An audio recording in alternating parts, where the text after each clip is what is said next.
God really pursued me a lot this week. It was like a really amazing week. And I have a lot of stories I want to tell about that, but God told me to tell a different story. So, if you want to hear about those stories, like about how I got the guitar and stuff, then you can ask me afterward. But this story actually started yesterday. Came home from camp.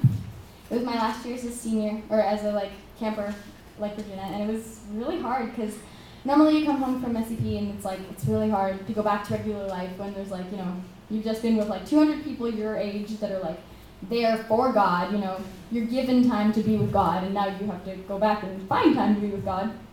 And it's just going back into the rush of real life, and it's always really hard, but this year was especially hard because I knew it was my last year. And everybody says being a counselor is fantastic, but it's really different. So I knew it was I've done this since I was 10. I don't know what to do. This is my second home thing, And anyway, so I came home and I was really pretty tired. Getting up at 6 every morning, doing activities really intense. And I remember there was a birthday party I was supposed to go to for one of my neighbors. This girl turning 16. And I was like, God, this is the last thing I want to do right now. I don't want to go at all. I'm so tired. And I'm in the rush of SEP still. I want to be talking to people from SEP, looking at pictures, doing all the, being still thinking about SEP. But I knew it was something I had to do. She invited me before SEP, and of course I was going to go. And Regina went too. And so we go over there, and it started out facials, doing nails, all this. They kept saying we want to pamper you, that kind of thing. It was there were 7 or 8 girls there, and I was just God, I don't want to do this, but kept going in. And one of the things God said to me, just right there, I heard, you just got a chance to be up at camp. You got this amazing week. They don't get to do that. These girls have never done anything like that in their lives. This is their SEP. You have to make this their SEP. And I was like, okay. Okay. So, we just tried to have fun, Regina, all this fun stuff with them. They really seemed to enjoy it. And I just talked a little bit, and the night went on, and later I had to go home and get my stuff to spend the night, because it was a Sunday night, which I was also very I haven't slept in my bed in a while, but okay, one more night of sleeping bags, okay. And so I go home, and they were like, get your guitar, we want to hear. And so I grab my guitar, and I go back over, and we sit down, and one of the girls is there were 2 kind of newish Christians, and then the rest I wasn't sure about, but they didn't seem to really have Christian background. It didn't seem so. And so they were one of the girls was one of my neighbors was play that song you wrote, the Hallelujah song, and I was okay. So I started playing it, and she was singing along, and the other girl was singing along whose birthday it was, and the others were just listening. And afterward, the birthday girl was oh, play that song, the mountain, something about a mountain. I was oh, the mountains in the sea.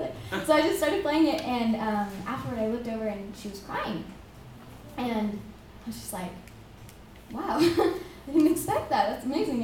And then the other girl was play, blessed be your name, do that one. So we just played worship for a little while, and then when we were done, they were really into it, and it was really surprising because not a lot of them were Christians, and they still were listening, and they really thought it was beautiful sounding. So they were I really enjoyed that.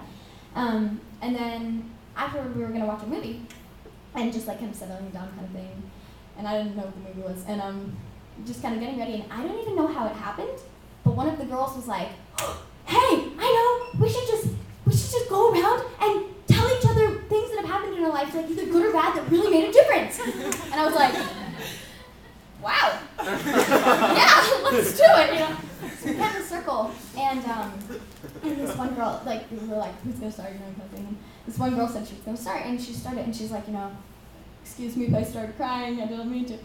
She starts telling her story, and she just starts crying, about her mom and how her mom died, and just all this stuff when she was younger.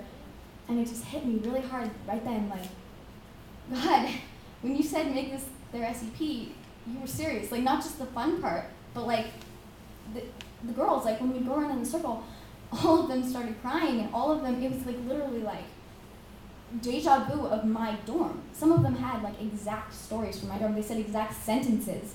And I was just like, oh my gosh, God, you really brought SEP home. And we were just able to talk about it, and I was able to like tell them, like about God and how it's not the last time they're gonna see their mom. It's not the end kind of thing. There's still hope. And I was able to use the conversations we'd had in the dorm from exact stories for these girls. And one of the reasons I was so sad leaving SEP was like on the last night when everybody was just crying and so upset and so heartbroken. I was just so deeply hurt because I was like, God, I want to be able to be there for these people. I want to be able to be there for every single one of these people, but I can't. They live far away. I don't know all of them. And it's really like hard for me. And so last night I felt God saying like, these girls you can be here for. You can do this for them. And SEP, these people are everywhere. There are broken people everywhere. And Stapleton had done one of the chapels where she like brought someone up and she put blindfolds on them. And like more and more blindfolds for when there was more and more pain in their life and like more things would happen, so blindfold would go on. And at the end they were like, who wants to be a person to take off blindfolds? And last night I was just like, when I said yes, I didn't realize how soon it was going to be. Like the night I got home from SEP, it was just amazing. And it was kind of hard because we stayed up till like 2 in the morning sharing stories, and I was like, God, I really want to listen.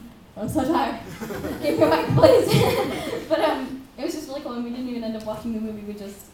It was amazing. And when I woke up this morning, I was like, okay, what am I going to talk about? And it didn't even feel like there was an option. It was just like, talk about that. I was like, but people want to hear SEP stories. And I was like, okay, I'll tell them that story. So that was my story, and it was pretty amazing. I really felt that was so God, like unbelievable.